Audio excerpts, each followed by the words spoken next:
Oke, yang pertama ada pengertian atau definisi dari infertilitas. Ada yang sudah tahu apa itu infertilitas? Belum. Aduh. Ya betul. Jadi infertilitas yaitu ketidakmampuan pasangan suami dan istri untuk hamil atau menjadi keturunan. Tapi mereka itu sudah melakukan hubungan suami istri yang bisa dikatakan rutin selama 1 tahun dan tidak menggunakan alat kontrasepsi apapun. Nah, infertilitas ini dapat dibedakan menjadi 2, yaitu infertilitas dukur dewe kak, saya aku ngevideo. Ada yang tahu nggak apa sih perbedaan dari infertilitas primer dan sekunder? Nggak tahu. Oke, jadi untuk infertilitas primer ini yaitu keadaan pasangan yang memang sama sekali belum pernah hamil. Kalau untuk yang sekunder yaitu dia sudah pernah hamil, pasangannya ini sudah mempunyai keturunan, tapi dia sulit untuk mendapatkan keturunan lagi. Nah, kapan pasangan ini dikatakan infertil? Jika dia sudah rutin melakukan hubungan selama 12 bulan dan tidak memakai alat kontrasepsi. Oke, untuk poin yang kedua, penyebab infertilitas pada pria dan wanita. Jadi sebenarnya infertilitas ini tidak hanya dipengaruhi oleh wanita, tapi juga bisa faktornya dari si pria atau si suaminya.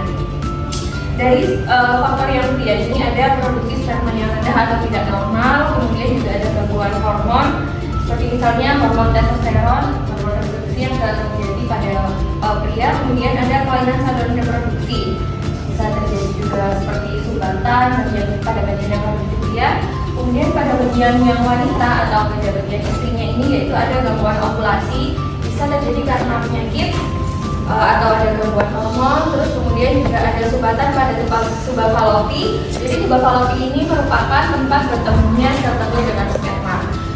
Jika ada sumbatan itu juga bisa menjadi penyebab infertilitas. Kemudian juga ada kelainan rahim yang bisa terjadi karena mungkin pernah memiliki riwayat penyakit yang terjadi pada rahim seperti nyom atau endometriosis, bisa juga kista dan lain-lain. Kemudian poin yang ketiga ada pentingnya pemeriksaan dini. Kenapa sih pemeriksaan dini ini penting? Karena deteksi ini dapat membantu mengetahui gejalanya lebih awal sehingga dapat lebih bisa untuk melakukan pengobatan.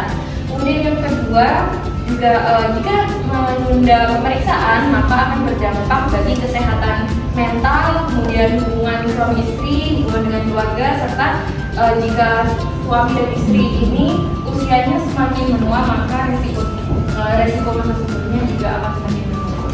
Kemudian poin yang keempat yaitu ada jenis-jenis pemeriksaan infertilitas.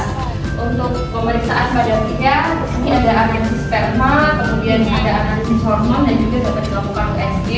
Kemudian yang pemeriksaan pada wanita ada USG transvaginal, bisa ada tes HSG dan juga ada tes hormonal. Kemudian yang kelima yaitu ada prosedur dan alur pemeriksaan medis. Jadi kita dapat konsultasi awal dengan dokter spesialis. Ini dalam case ini dokter spesialis yang berwenang yaitu ada pada dokter spesialis kandungan atau OB, atau ginekologi. Kemudian ada pemeriksaan lanjutan dan rujukan bila diperlukan. Jadi nanti memang sudah terdeteksi, kemudian dokter menyarankan untuk melakukan pemeriksaan lanjut akan dilakukan rujukan. Kemudian poin yang keenam yaitu ada peran pasangan dan hubungan emosional. Yaitu jika salah satu infertilitas ini terjadi karena salah satu faktor dari salah satu pasangan, maka pasangan yang lain harus terlibat untuk mendukung emosional pasangannya, juga dapat mengelola stres dan juga menjaga komunikasi yang sehat. Untuk yang terakhir yaitu harapan dan pilihan terapi fertilitas.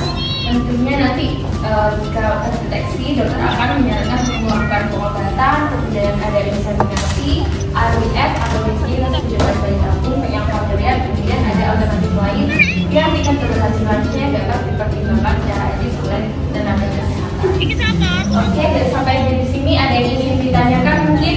Tidak. Oke, kalau begitu saya ingin bertanya, kalau ibu dan bapak-bapak sudah paham ya soal ini ya? Sudah. Kalau gitu sekarang bagi saya yang bertanya, apakah infertilitas ini hanya disebabkan dari pihak istri saja? Tidak, bisa keduanya.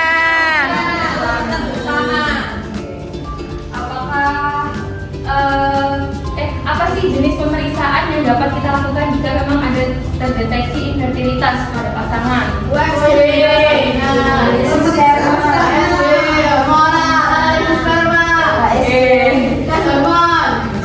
Oke, saya rasa untuk penyampaian materi dari saya kurang lebihnya mohon maaf. Semoga bapak dan ibu dapat mengambil manfaatnya. Assalamualaikum warahmatullahi wabarakatuh. Waalaikumsalam.